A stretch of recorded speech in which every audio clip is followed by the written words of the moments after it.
saya Monalisa Banuhu dengan NIM D1A1230668 dan saya Kadek Sunaryanti dengan NIM D1A12305.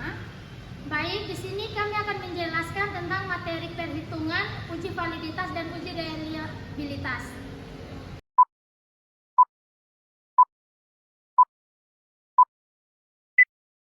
Baik, di sini saya akan menjelaskan terkait uji validitas dan reliabilitas dan beserta rumusnya.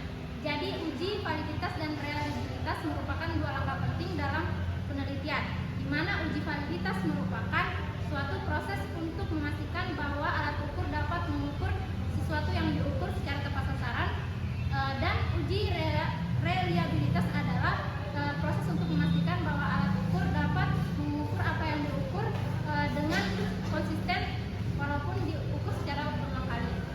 Nah, jadi ada dua rumus dari uji validitas. Yang pertama yaitu N itu sama dengan banyaknya responden dikali dengan banyaknya variabel X, Y dikurang banyaknya variabel X dikali variabel Y dibagi dengan akar banyaknya responden dikali dengan banyaknya variabel X kuadrat dikurang banyaknya variabel X pangkat 2 dikali dengan banyaknya variabel X variabel Y maksud saya pangkat 2 dikurang variabel Y pangkat 2.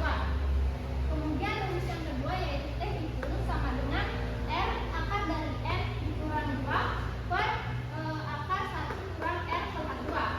Jadi kaidah keputusannya 1 jika T itu kurang atau sama dengan T tabel berarti tidak valid, dan 2 jika T itu lebih dari T tabel berarti valid. Baik, selanjutnya yaitu uji reliabilitas. Rumusnya adalah yang pertama menggunakan KR21 yaitu R11 sama dengan K sama dengan dalam kurung K per K kurang 1 dikali S kuadrat kurang PI per S kuadrat. Kemudian metode selanjutnya yaitu metode belah 2. Rumusnya adalah R11 sama dengan 2 kali RB per 1 tambah RB. Dan metode yang ketiga yaitu metode alfa. R11 sama dengan dalam kurung K per K tambah K kurang 1 dalam kali 1 kurang sigma S1 per S1.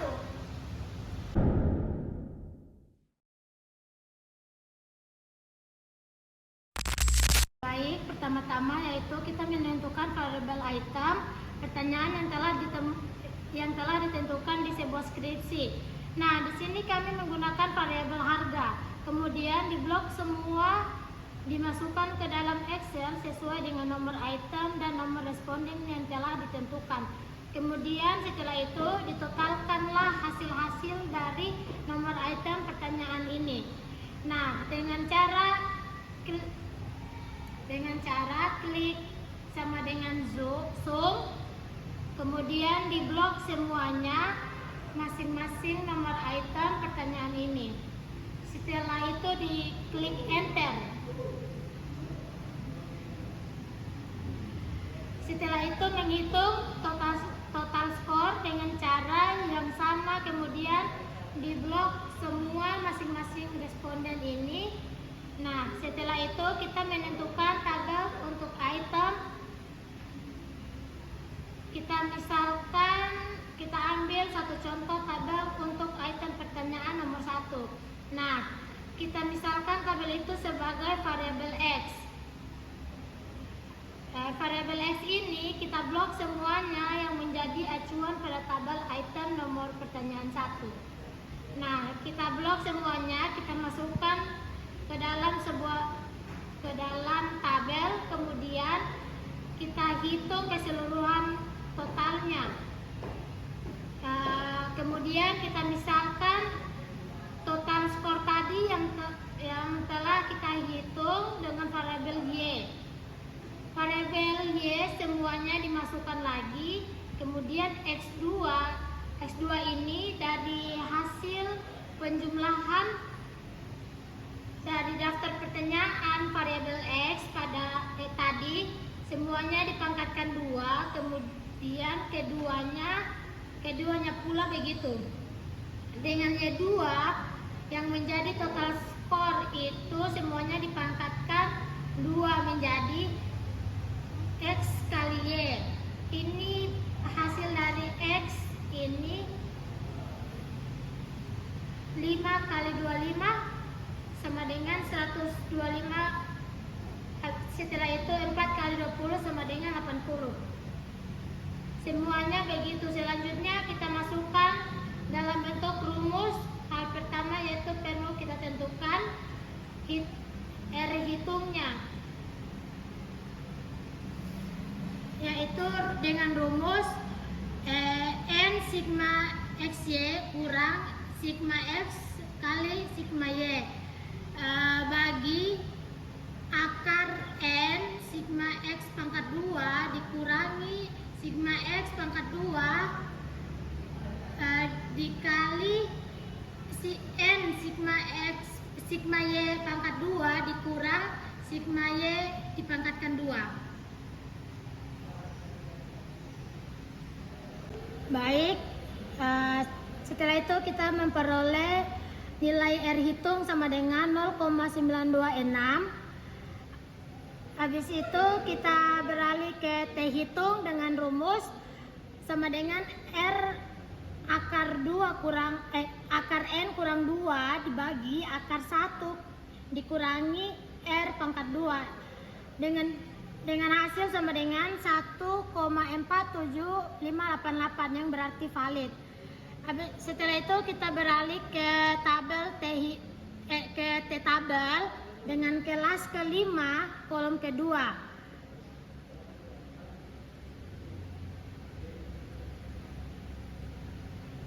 Baik, selanjutnya kita ke metode reliabilitas KR20. Baik, dengan menggunakan metode KR20 yaitu menerapkan 5 pertanyaan. 5 pertanyaan tadi 1, 2, 3, 4, dan 5. Kemudian masukkan ke dalam bentuk Excel. Di sini kami menggunakan metode KR20 yaitu dengan rumus R11 sama dengan K dibagi K kurang 1 dikali S pangkat 2 dikurang sigma PQ dibagi X pangkat 2.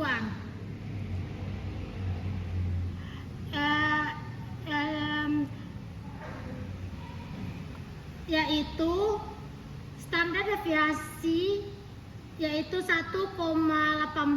Nah, kemudian dimasukkanlah semuanya dan diperoleh hasil akumulasinya R11 sama dengan 11,18.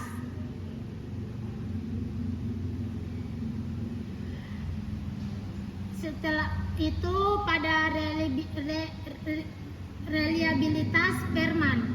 Di sini kami menggunakan metode bela 2 atau metode ganjil dan genap pada item pertanyaan ganjil yang kami gunakan yaitu item pertanyaan 1 dan 3. Sedangkan pada nomor item pertanyaan genap kami menggunakan item pertanyaan 2 dan 4. Nah, setelah itu kami menghitung ke faktor dari itu pertanyaan ganjil dan item pertanyaan genap. Nah, setelah itu kami bagilah keduanya untuk memperoleh koefisien korelasi atau korelasi produk dari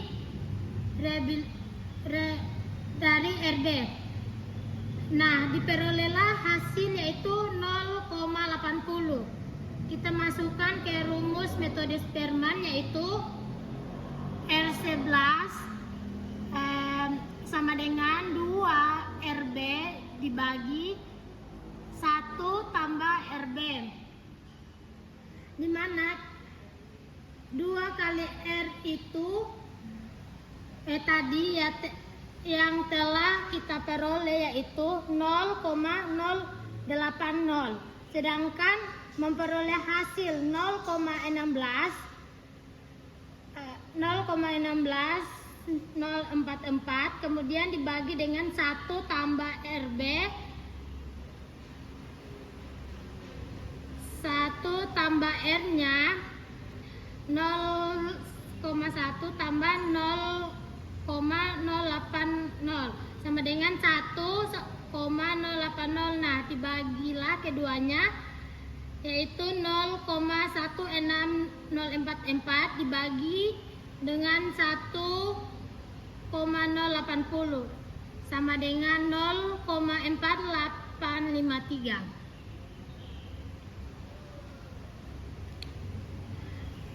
Baik, metode yang ketiga itu yaitu menggunakan metode alfa. Di sini dengan menggunakan metode alfa dengan rumus yaitu KR11 sama dengan K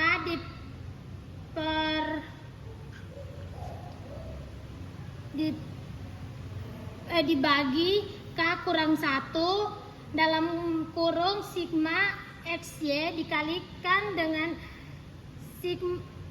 sigma dengan SI, di mana SI itu adalah variasi skor, dibagi dengan ST, di mana ST yaitu varian total.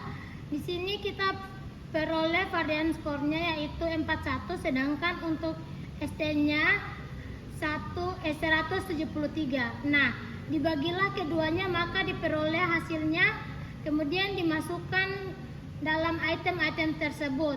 Item-item berikut di mana item ganjil dan item genap itu ditentukan pada metode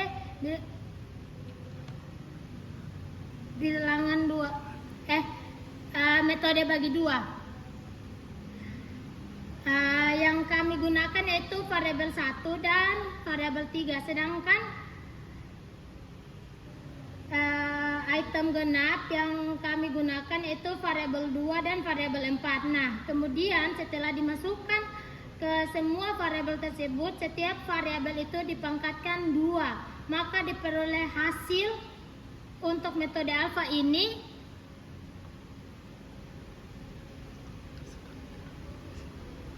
sebagai berikut. Mungkin itu saja yang dapat kami jelaskan.